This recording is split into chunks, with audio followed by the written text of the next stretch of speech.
Oh, lagi sampai situ. Belum dibaca. Baik. Asani takbiratul ihrami. Adapun rukun salat yang kedua yaitu membaca takbiratul ihram. Wa huwa an yaqula Allahu akbar, yaitu bahwa seseorang mengucapkan Allahu akbar. Wa yujzi'uhu Allahul akbar, dan memadai akan dia oleh membacanya Allahul akbar.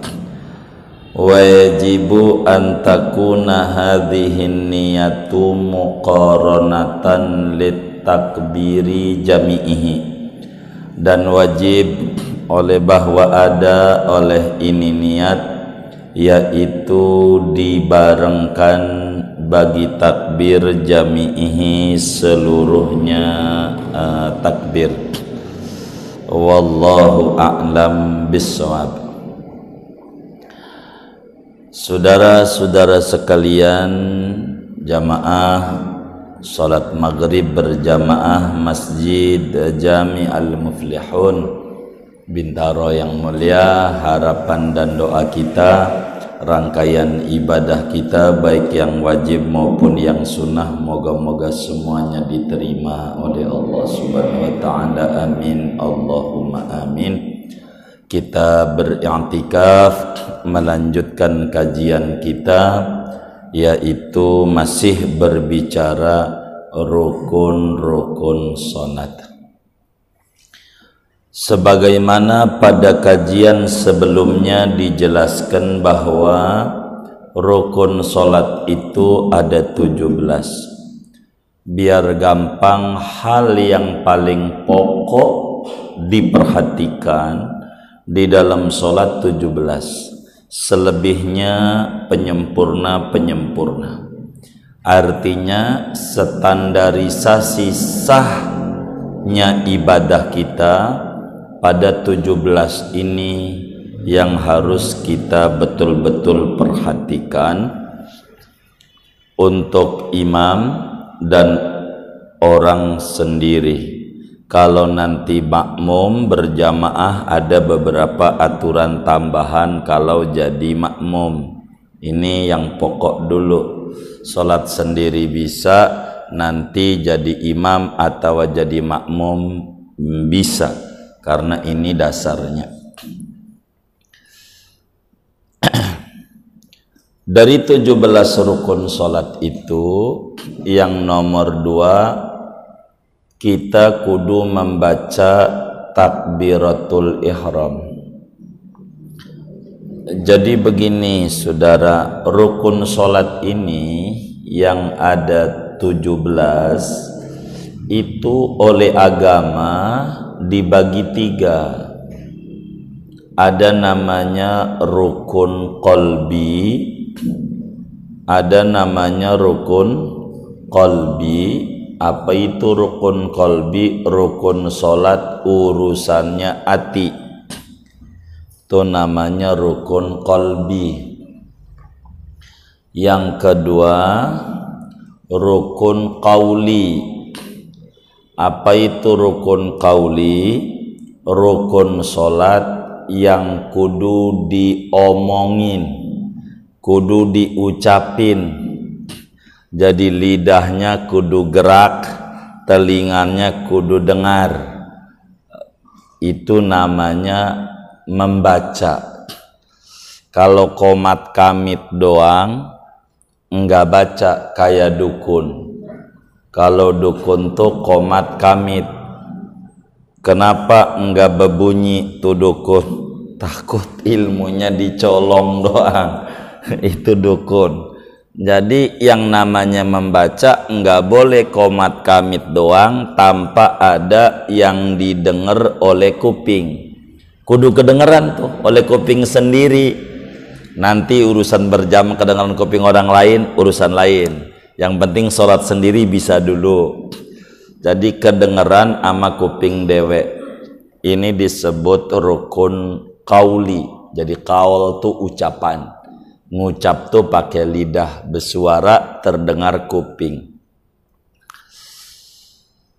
Yang ketiganya namanya rukun fi'li. Apa itu rukun fi'li?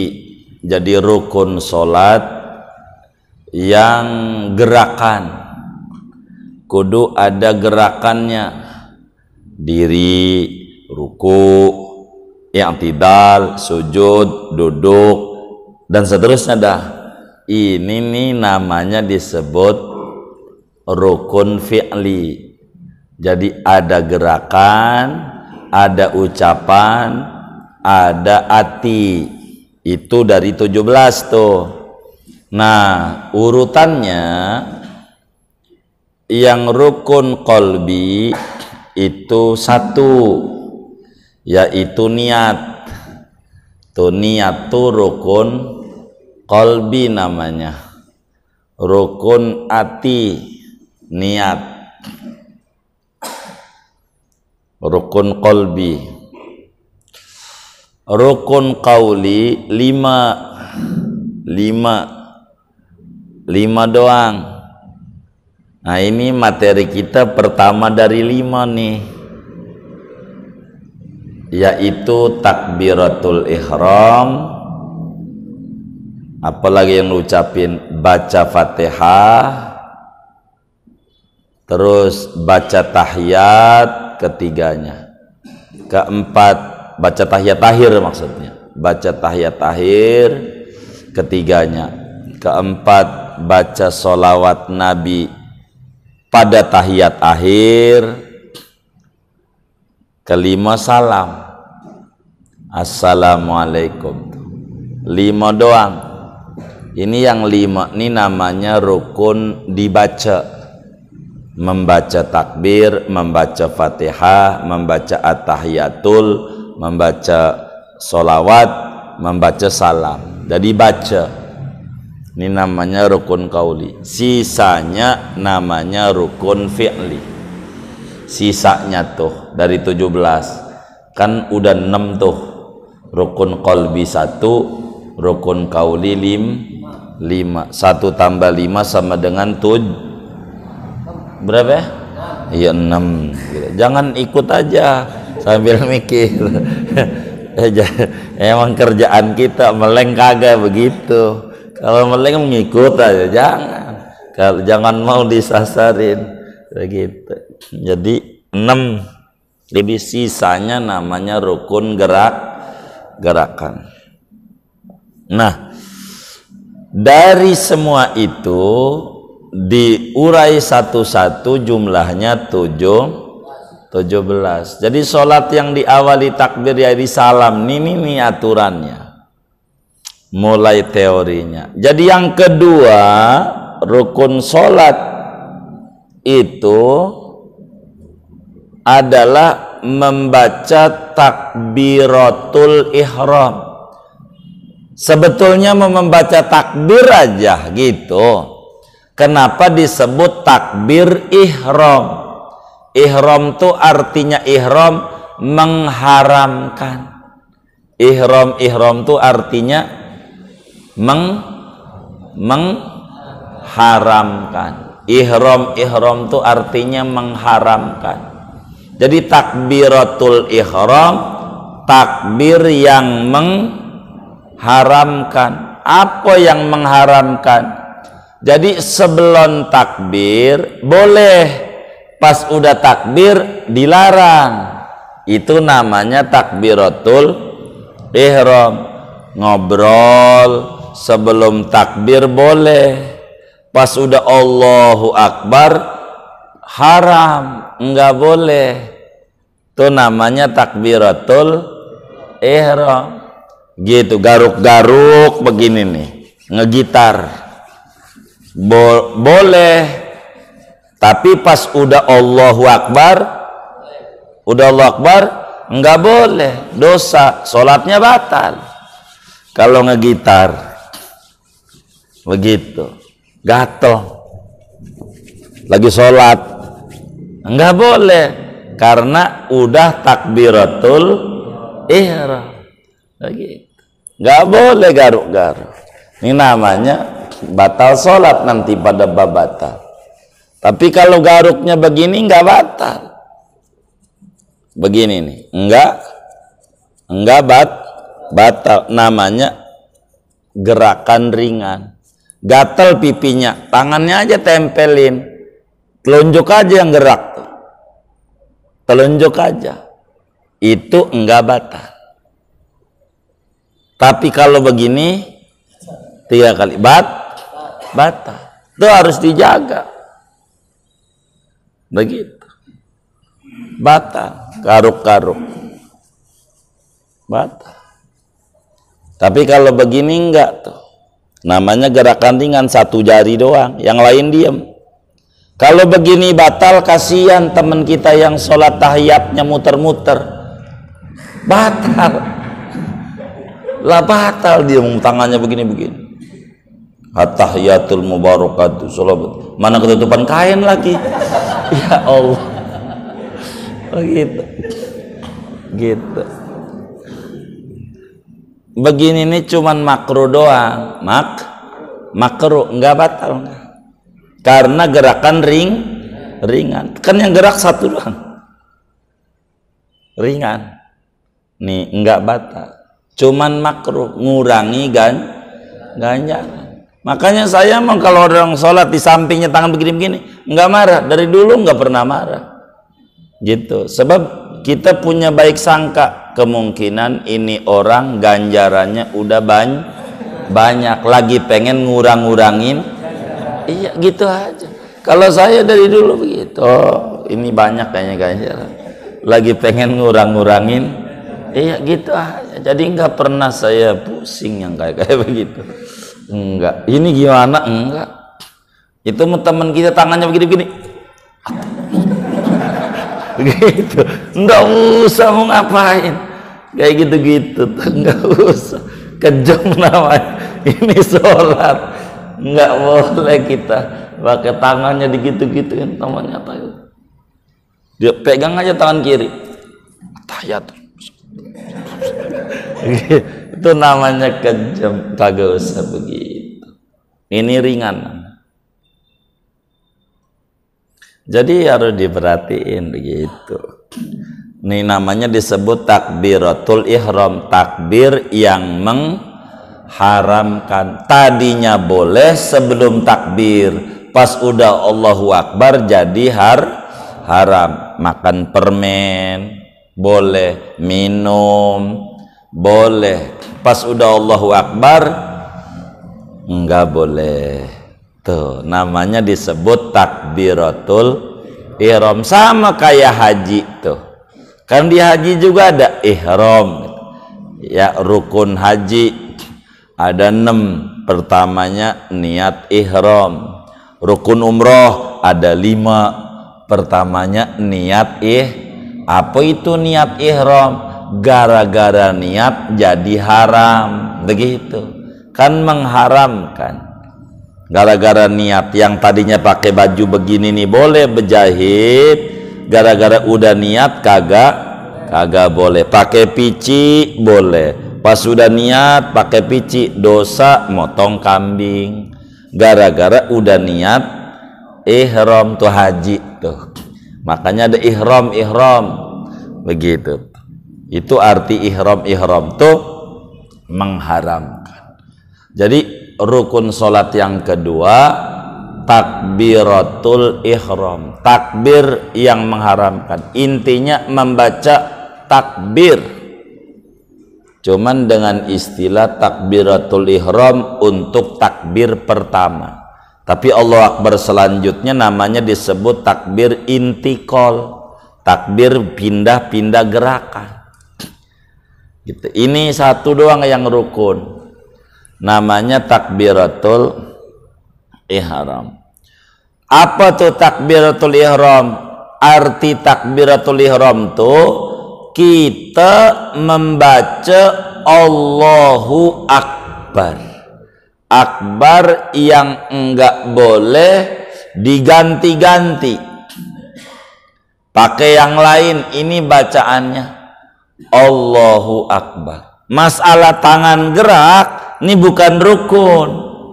Jadi kita harus bisa pahami supaya kita nggak ribut. Jadi Allahu Akbar prinsip teknisnya gimana nih? Allah Akbar tangannya diangkat apa enggak? Apa diangkatnya ditaruh di leher? Allahu Akbar. Apa dipegang burung? Allahu Akbar. Takut terbang doang burungnya. Murai masalahnya. Kan begitu. Mahal. Nah, bagaimana nih? Ini bab lain. Jadi itu kita harus bisa bedain biar kita tidak ribut. Begitu. Mana yang pokok, mana yang bukan pokok. Supaya kita nggak ribut. Jadi Allahu Akbarnya ini nih rukun namanya. Allahu Akbar itu rukun. Nah, tangannya bagaimana? Ini bab lain. Bab lain. Inilah yang disebut sholat itu permulaannya Nah ini. Kok niat mau di hati nggak kelihatan masalahnya. Nggak pakai disebut karena bakal bareng tuh niat tuh di bawah. Takbir. Itu permulaannya. Nah, supaya bagus sholat kita, nih sebelum takbir nih. Saya mau ngomongin teknis atau disebut bahasa hukumnya sunnah.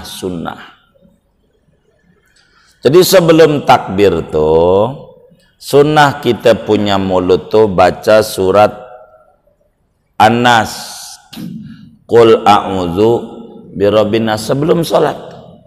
Biar artinya nggak kemana-mana. Jadi surat An-Nas itu faedahnya menghilangkan segala macam yang muncul di hati ketika sholat. Maka baca surat An-Nas. Ini mau nggak rukun nih, sunat aja.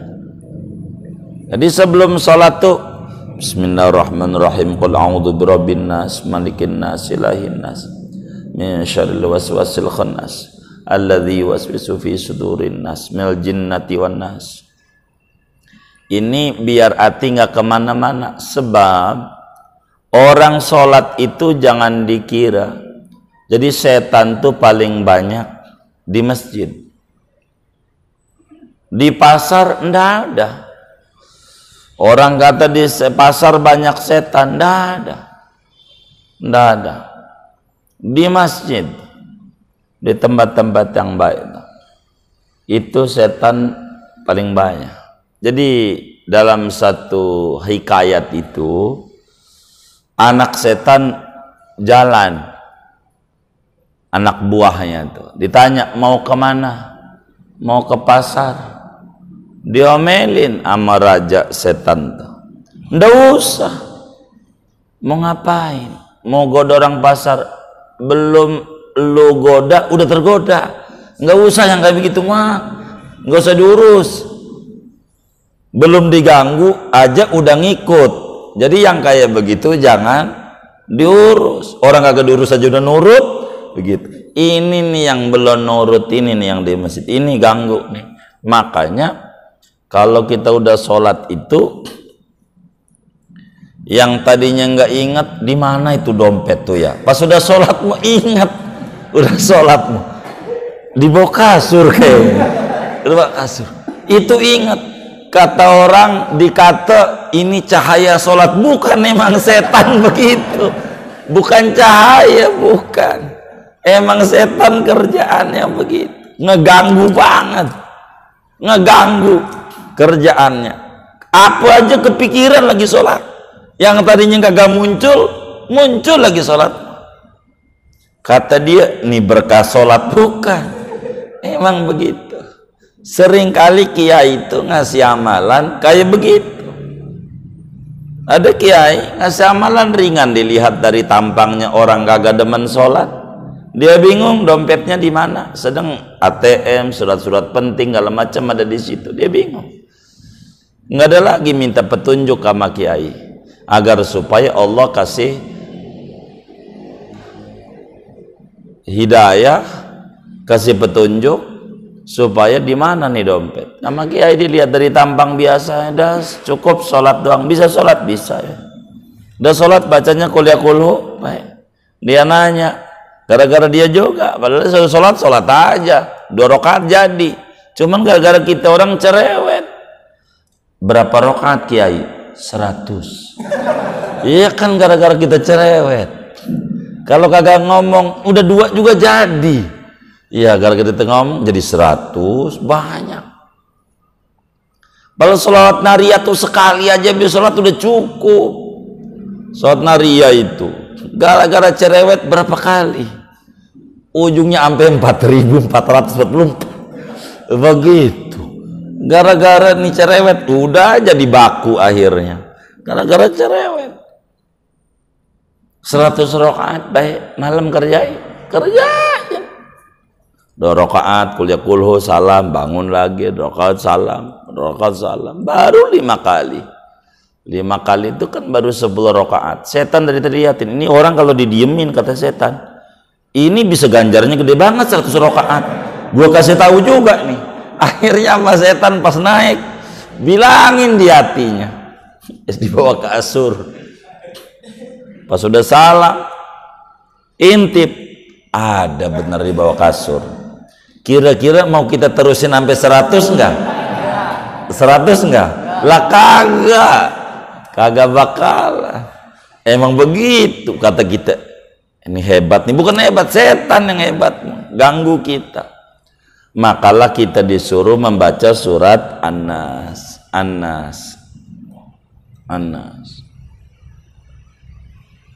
So ini disuruh sama Nabi.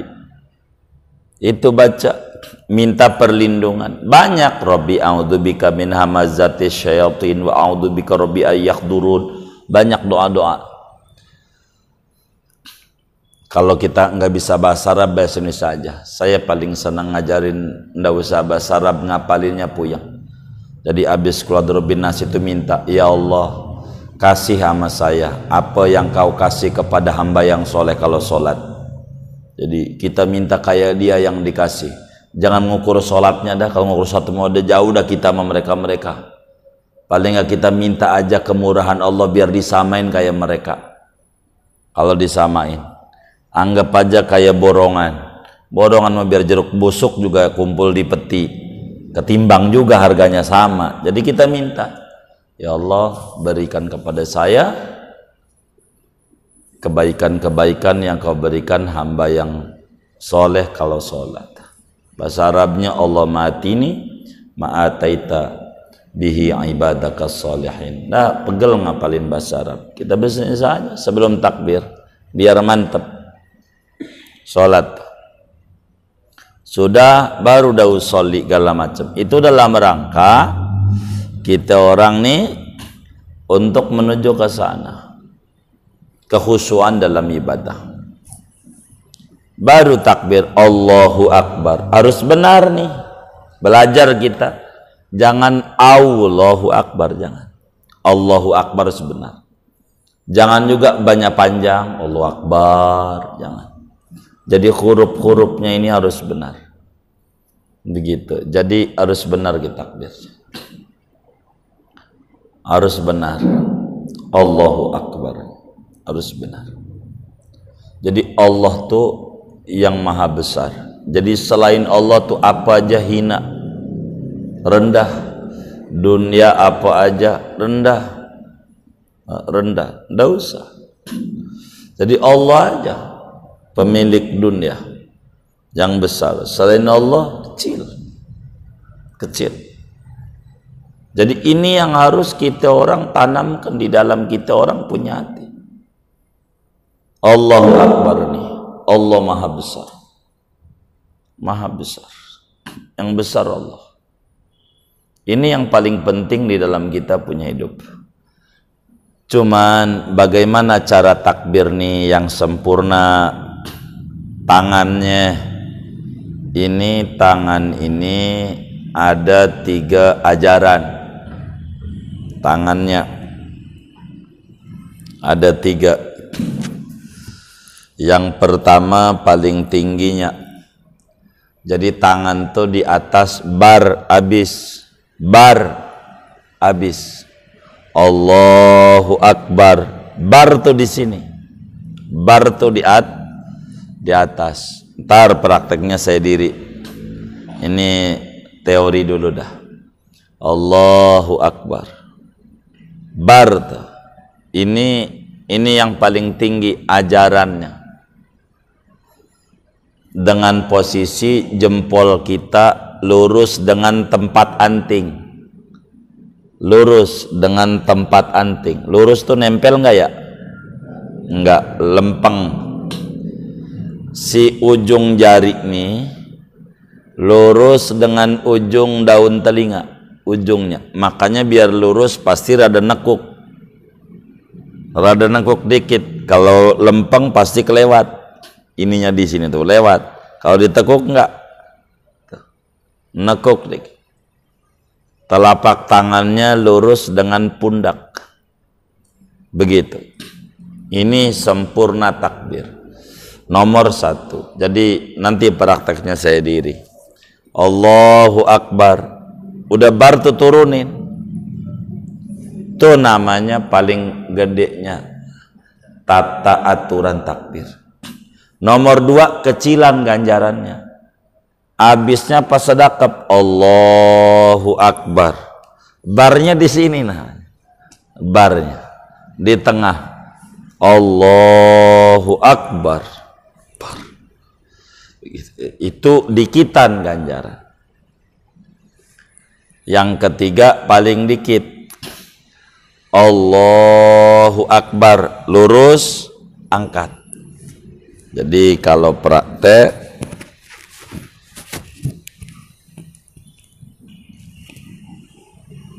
begini, jadi Allahu Akbar, tuh bar, habis bar, namanya lurus. Allahu Akbar, bar, habis. Matanya nunduk liatin tempat sujud, bar. Baru diturunin, turun. Itu satu. Yang kedua, Allahu Akbar. Yang ketiga, Allahu Akbar. Begitu. B. Iya. Jadi ini artinya susunan takbirnya dulu. Allahu Akbar, bar, satu. Allahu Akbar, 2. Allahu Akbar.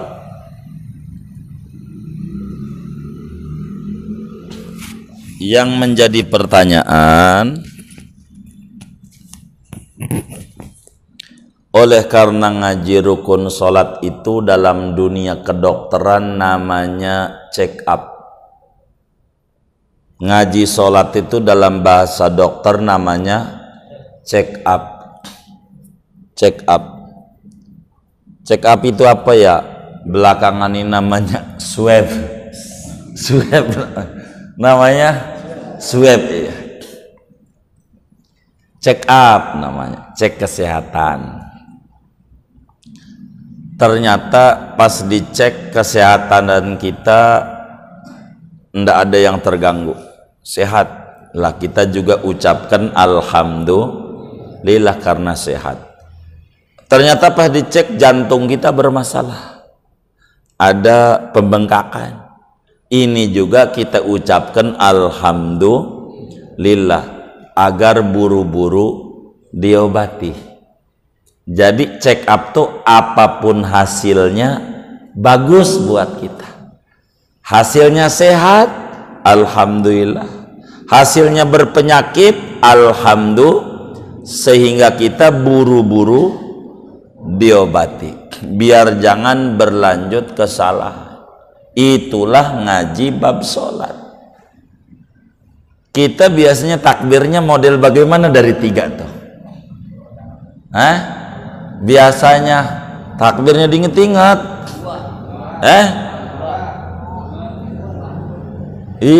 Iya diinget-inget aja deh tuh ya, diinget-inget aja deh ya. begitu. Diinget-inget diri aja deh ya, kayak begitu. Nah kita yang sempurna, gitu. Habisnya di atas bar. Nah kenapa ada orang tangannya pakai diputar-putar? Allah.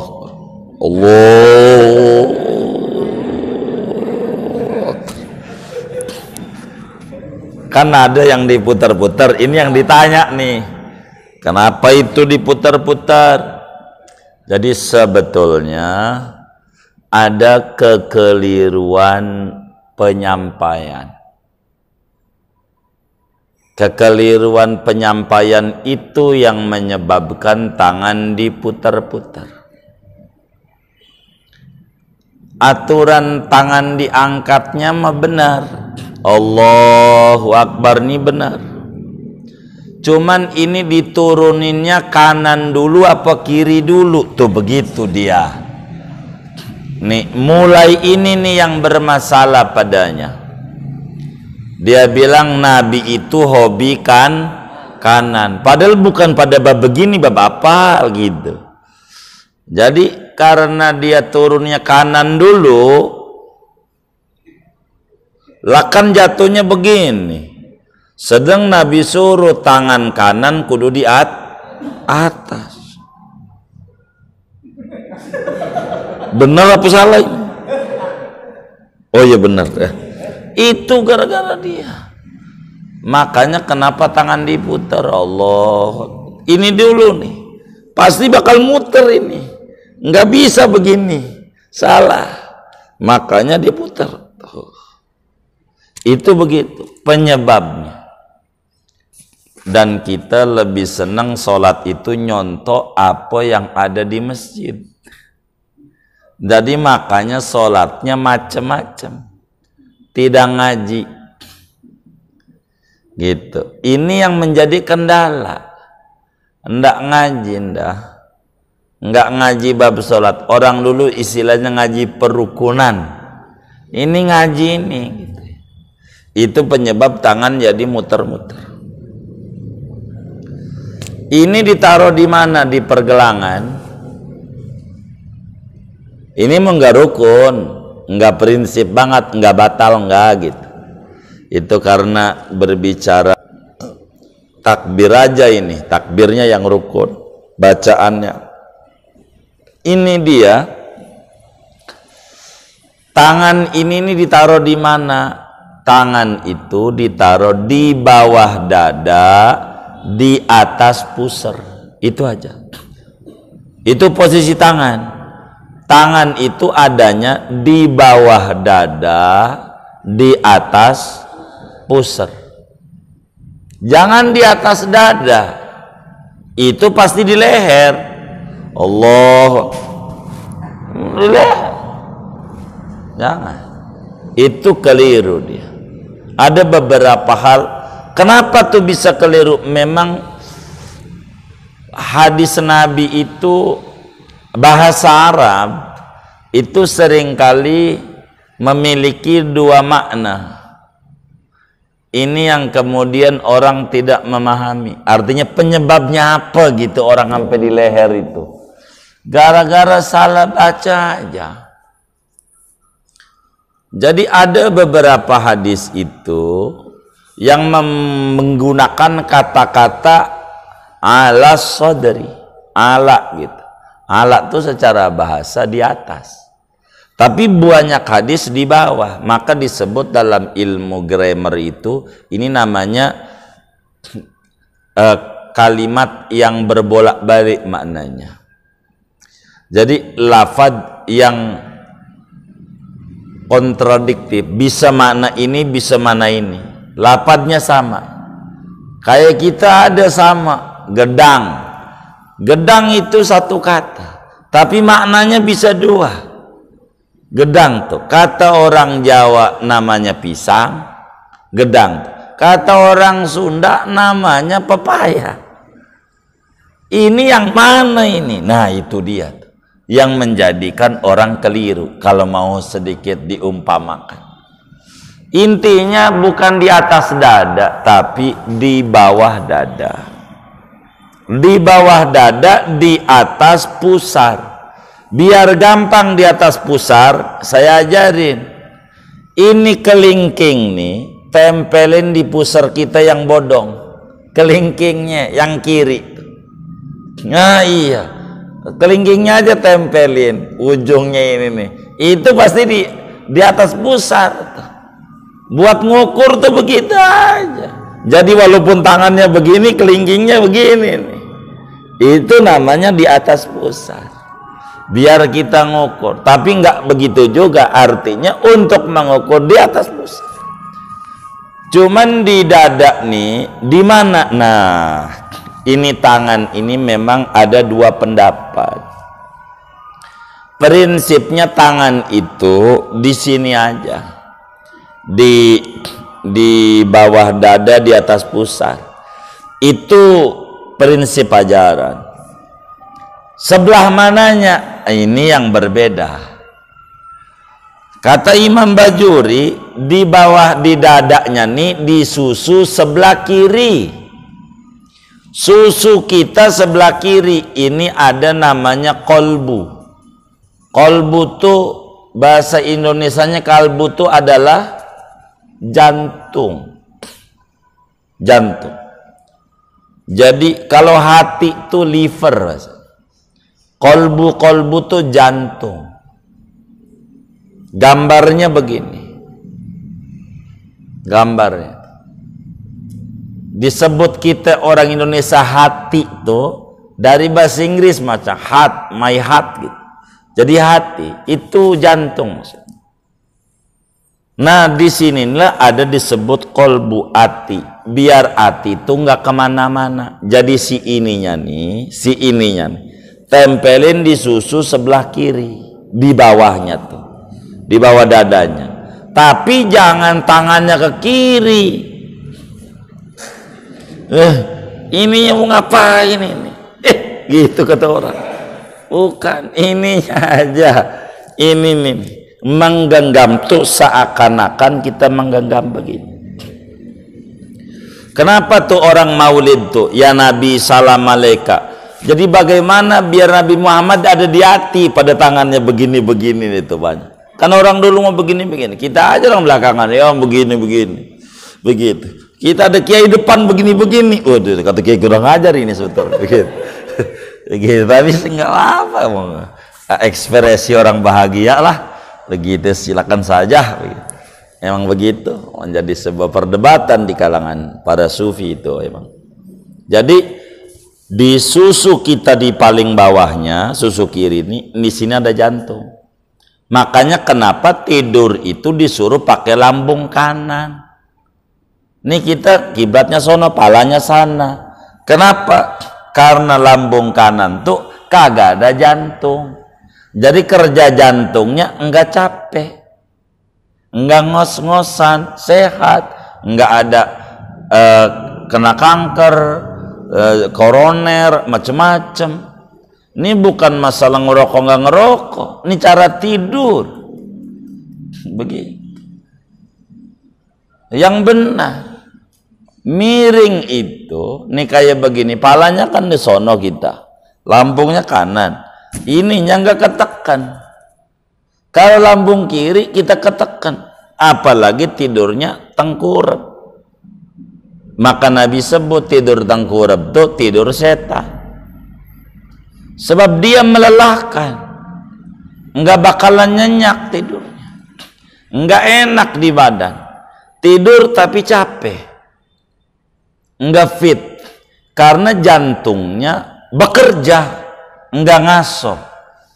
Kalau lambung kanan, lambung kiri tidurnya. Maka tidurnya aja lambung kanan, palanya ke sono-sono apa nih ya? Selatan.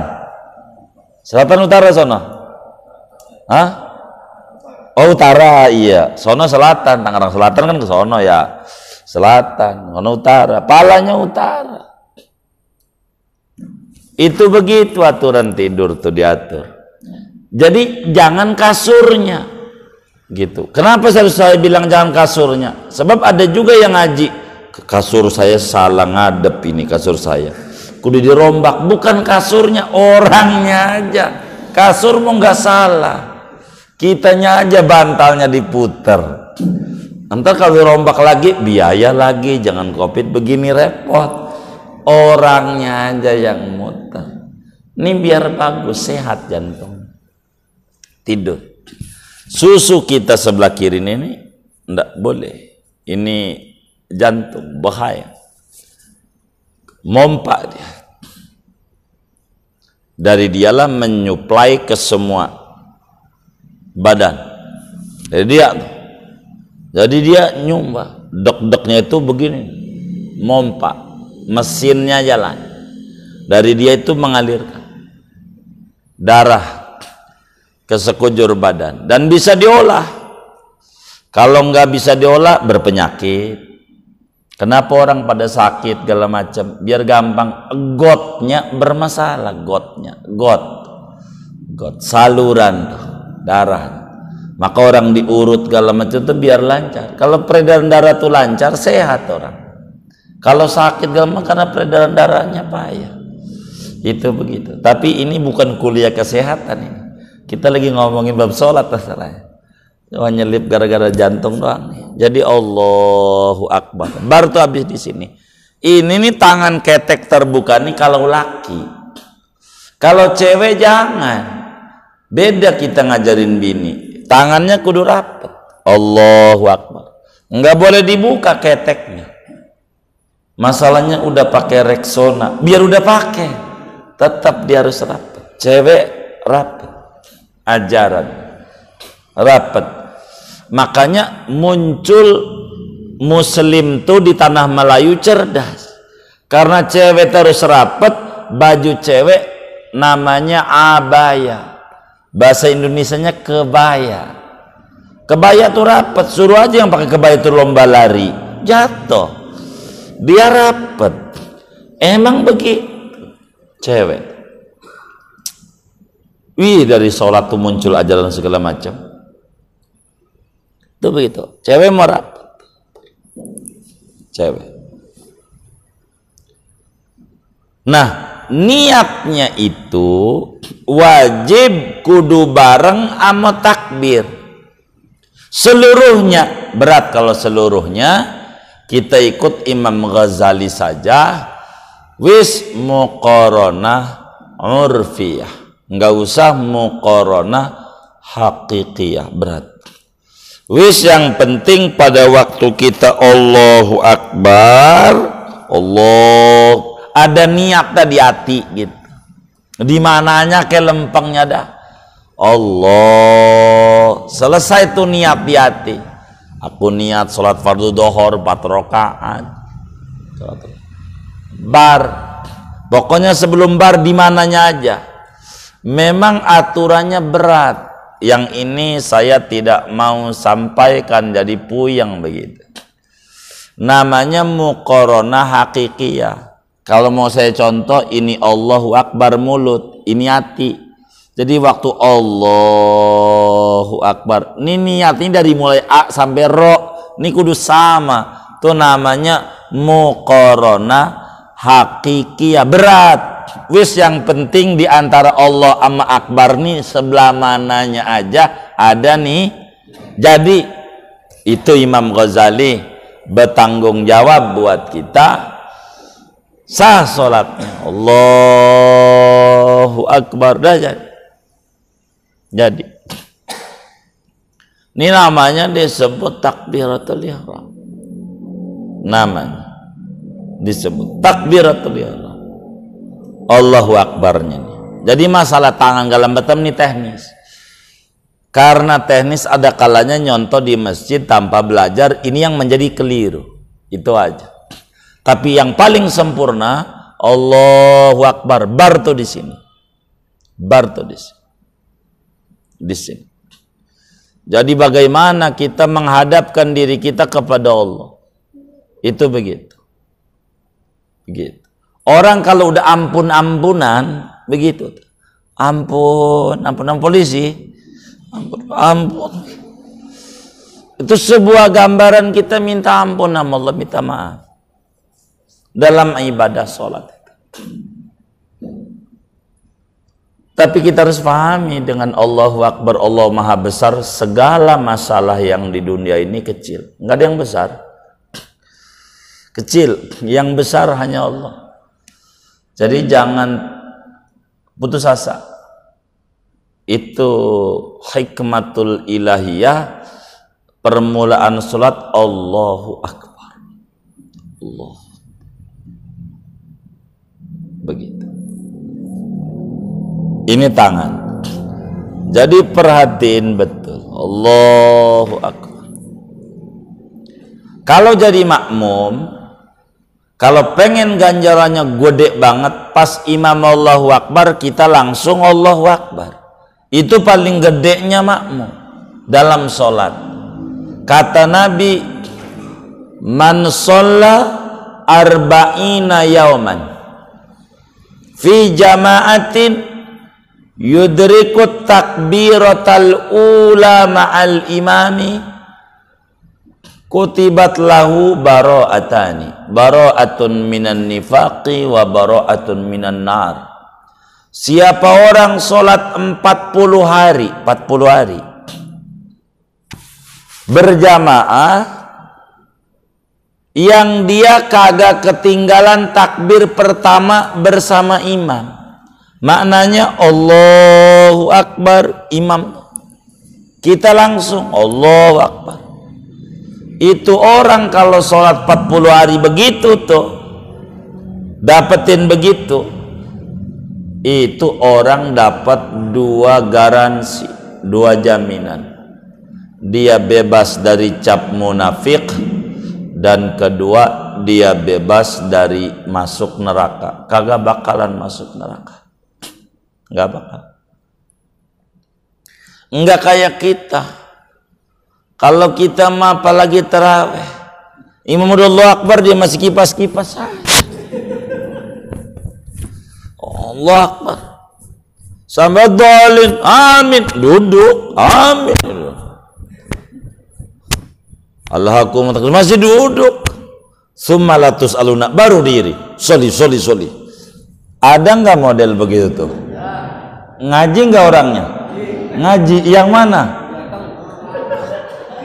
Tuh begitu, kurang gede ganjarannya. Jadi kalau udah takbir kita langsung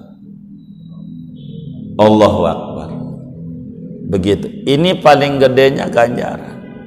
Namanya disebut fadilatut taharrum. Nilai plus takbir bersama imam, istilahnya. Gede banget. Itu begitu. Ini takbir. Allahu Akbar. Begitu. Yang penting jangan sampai ada wow, Allahu Akbar, wakbar gitu, jangan. Gitu. Allahu Akbar. Allahu Akbar. Ini bacaannya. Jangan diganti-ganti, jangan dirombak-rombak. Emang tuntunannya begitu. Dari nabinya, sallu kama ra'aitumuni usolli, Anda sholat kayak saya. Jadi yang ditekan betul sama Nabi cuman 2, sholat sama haji. Haji begitu, khudhu anni manasikakum, ambil cara ibadah haji umroh Anda dari saya, biar jangan selagu-lagunya. Sholat begitu, sallu kama ra'aitumuni usolli, Anda sholat kayak saya. Yang lain enggak. Puasa berat, kalau puasa kayak Nabi berat. Kalau kita ngambil kayak Nabi, orang masih jam 7 aja tuh udah mesen sama bini, sore opor ayam. Udah puasa aja belum kelar, udah ngomongin buka. Diterima aja belum tentu ini puasa, udah mikirin buka. Ada nggak yang model begitu? Nggak ada, alhamdulillah. Parah. Jadi enggak diteken itu, berat. Emang gitu itu. Dari pagi udah dirancang. Kelapa muda sore, Itu masih jam 7, separuh hari aja belum. Apa aja udah dipikirin otaknya itu begitu. Kita tuh orang sholat Jumat aja begitu. Sholat Jumat datang jam 11, duduknya deket pintu. Kenapa? Biar buru-buru pulang. Diterima aja belum tentu nih sholat, udah mikirin pulang. Ntar pulang mau bareng sama imam, dah begitu. Ini kita tuh suka terpikir begitu. Dah tuh buat tanya jawab dah. Nah intinya rukun sholat kedua takbiratul ihram. Silahkan kalau ada yang ditanya dari materi ini atau di luarnya, dipersilakan. Allah a'lam.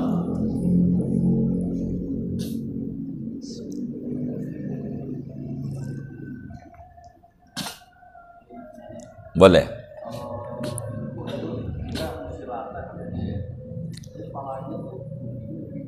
Baik.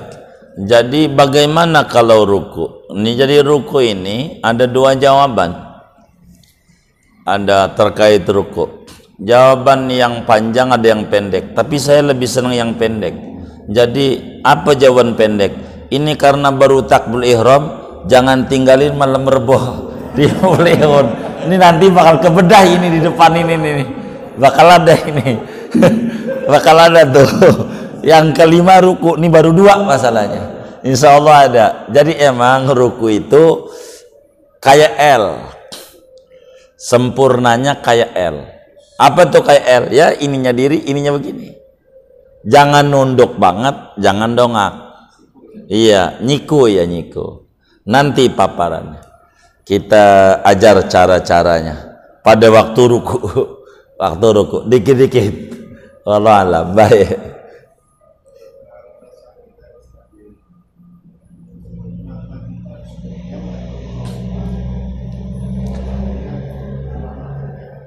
Iya.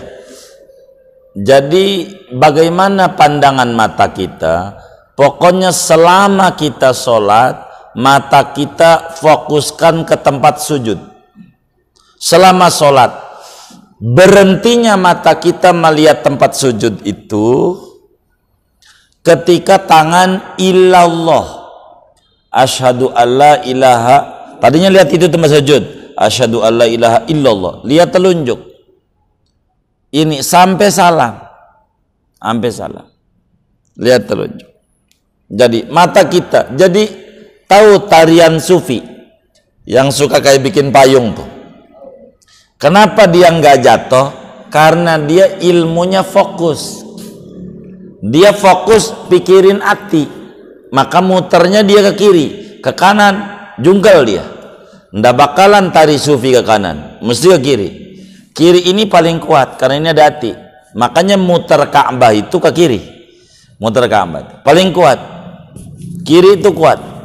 Jadi ada hati, jadi dia fokus pandangin hati, itu yang bikin nggak jatuh.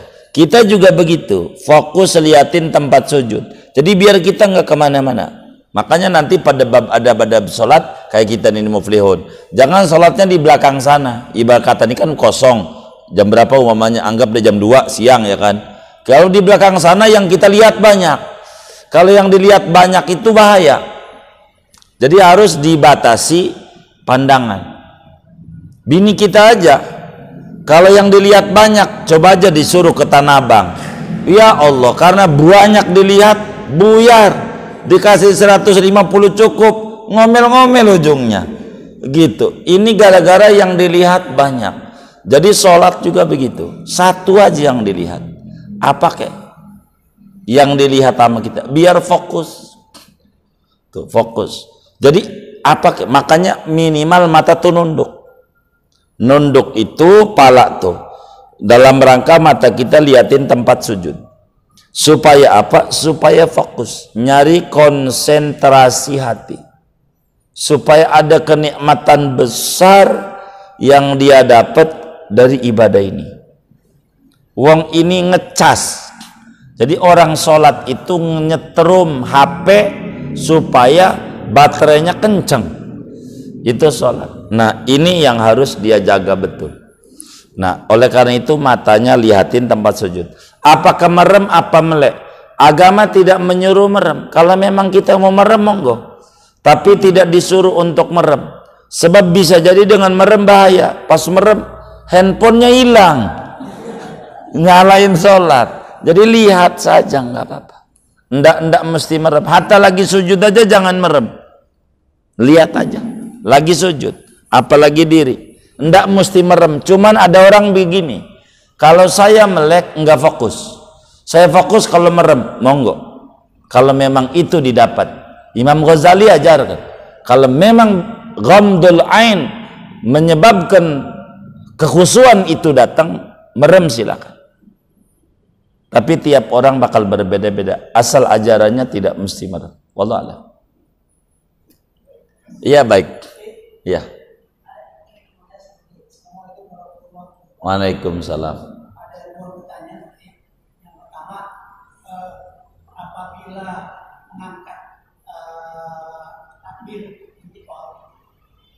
Itu hukumnya sunnah atau tidak? Kalau dia kan cara mengangkat tangannya itu kan yang bagus, dua naik baik.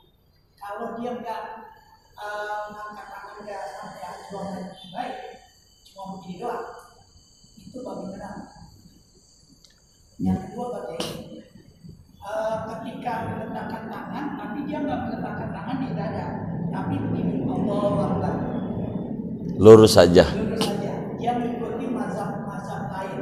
Kita mazhab Syafi'i, tapi dia mengikuti mazhab lain. Allahu Akbar. Itu bagaimana saudara? Baik.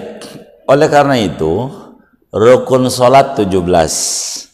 Yang 17 ini semuanya sepakat. Yang 17 ini semuanya sepakat. Oleh karena itu ada teknis-teknis. Itu yang disebut sunat-sunat saja. Jadi bagaimana ngangkat tangan?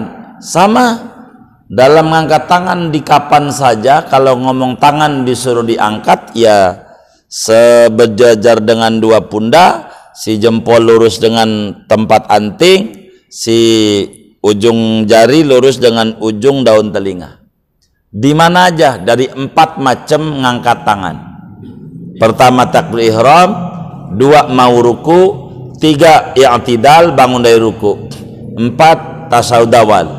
Ini di mana aja tangannya begini. Bagaimana kalau begini? Boleh saja tapi tidak banyak ganjarannya, sedikit karena tidak kemudian sesuai sunnah yang diatur. Cuman ini tidak menjadi pokok. Itu yang disebut bukan rukun. Kalau jadi pokok nanti tidak sah. Maka ini berbicara tarkul afdal, meninggalkan yang lebih utama sehingga mengurangi nilai ganjaran. Bagaimana kalau kemudian tangannya lurus? Boleh saja dalam madzhab Hanafi itu tangan itu apakah sesudah Allah Akbar sama nih Allah Akbar. Makanya gitu. Bagaimana? Begitu. Gitu. Kalau Imam Ghazali itu yang ketiga yang kita ajarin 3 tuh, kalau mau jadi 4 yang tadi. Kalau kita habis Allah Akbar diturunin naik lagi. Kalau itu bagaimana tuh kalau lempeng aja? Enggak apa-apa. Boleh saja tapi ngurangi ganjaran. Sunnah hayat itu mengurangi nilai pahala. Tapi sholatnya tetap sah. Sah saja. Sholatnya tetap sah. Yang paling hati-hati itu dalam berbicara ibadah mazhab Syafi'i. Itu paling hati-hati dalam urusan ibadah dibanding yang lain. Sangat hati-hati, sangat preventif, sangat ketat aturan-aturannya. Kurang lebih demikian. Allah. Jadi makruh itu mengurangi ganjaran. Iya, makruh itu mengurangi ganjaran. Itu makruh. Banyak kalau ngomong makruh. Ini imam salam, assalamualaikum warahmatullah, assalamualaikum warahmatullah, kakinya masih tasyahud akhir. Imam tuh, kita sila aja dibenci Nabi, sila tuh, padahal masih duduk sila, imamnya masih tasyahud akhir. Nggak boleh sila, pergi lebih parah. Uang lagi sila aja masih gak kasih. Makruh mah banyak banget kalau ngomong makruh, karena menyalahi aturan sunnah.